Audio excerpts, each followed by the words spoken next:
our interest at the Economic Opportunities Program in sort of technology and the on-demand workforce, or whatever we're calling it, and really is in the implications of people to earn a livelihood. In the Economic Opportunities Program, we spend a lot of time looking at strategies and policies to help low and moderate income Americans either connect to work and get to jobs and get to better jobs, or to start their own business in order to earn a living in today's economy. And so in the on-demand economy, whether we call it a job or a gig or an entrepreneurship opportunity or whatever you want to call it, the ability of people to earn some money through work is sort of really our interest in this particular space. And sort of many of the ways that work is being organized in this space, I think, can create some challenges for people trying to build a living.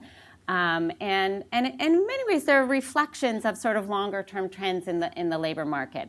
But I'll just sort of go through a couple of elements that I've been thinking about with this. And sort of the first thing is,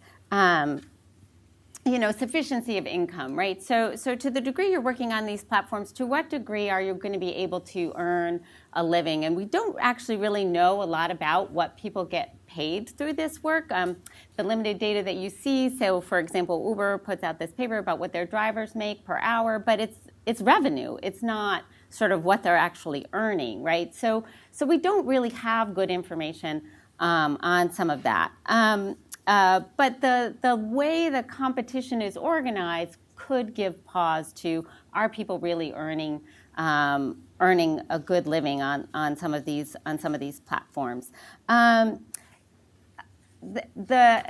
was originally thinking about this. You said this is about for decision making in general, and I think an important thing that a number of people here might be thinking about is sort of some of the consumer financial decision making, savings for retirement, and so on. And this sufficiency of income obviously is a critical issue, because to what degree do you really have a choice about savings if your income isn't sort of allowing you to save? And I was thinking about this with respect to even some of the, as I said, sort of this is a long part of a longer-term trend in sort of costs of labor in general. But so if you're earning $8 or $9 an hour, right? So your total income is probably less than the roughly $18,000 you're allowed to contribute to your 401k account, right? So we have a policy that says, okay, we want to encourage you to be saving for retirement up to maybe $18,000 of your income, but some people aren't even earning that much money. So to what degree is saving for retirement and being able to build adequate savings for retirement a choice that people can make if this is how they're earning a living? The second question that I think about is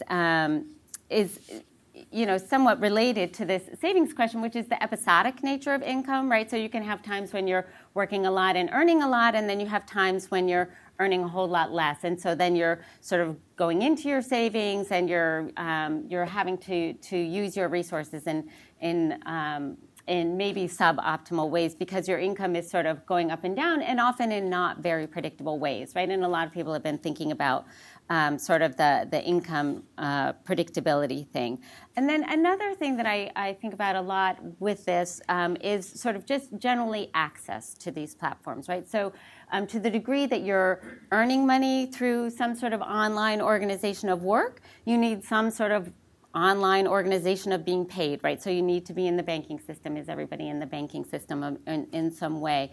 Much of this work, so if I'm driving a car, if I'm renting a room in my house, or those kinds of things rely on me already having an asset that I'm bringing to this equation, right? So people who don't have assets are not going to be able to have certain kinds of earning opportunities. And then, of course, you have sort of things that we've seen, be barriers in other kinds of employment, right? So you have to qualify through this platform to get on the platform. So if you have a criminal background, if you have maybe a bad credit history, you might not be qualifying to get on these platforms. And then finally, if there's these issues with rating systems, it's not always clear. In labor context, we have laws about discrimination by race and gender and so on, right? It's not clear if those rating systems are sort of going to revert back to some of these discriminatory ways people think about work or not. So these are all issues people are concerned about if we're, sort of in our